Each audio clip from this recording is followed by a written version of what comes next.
Hi guys! So, ayan. Ayan guys, nagpakit-kit lang din ako.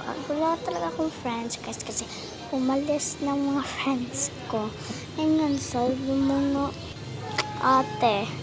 Ayan, wala talagang friends kahit sino. Kasi mga friends ko, wala. So, lalabas na lang ako. Punta ako sa mga kahoy-kahoy. Ayan. Natatakot ako guys. So, ayan, kinaya ko na yung takot ko. So, ayan, nandito na ako sa kahoy at yung view, ang ganda ng view. Oh my God. So, pagkit-kit sa tadara, no? Ayan.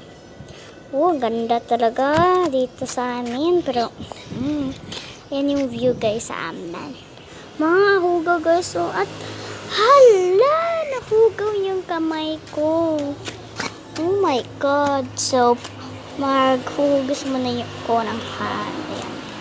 Meron ba yung dito guys? Hugaw. So, ayan. Pupunta nga ako. So, ayan. Naghugas ng aking kamay. Ayan. Balik na nga. At meron akong nakitang aso na pregnant. At yung mga basta, mga ate-ate ko. Ayan. Bye! Love you!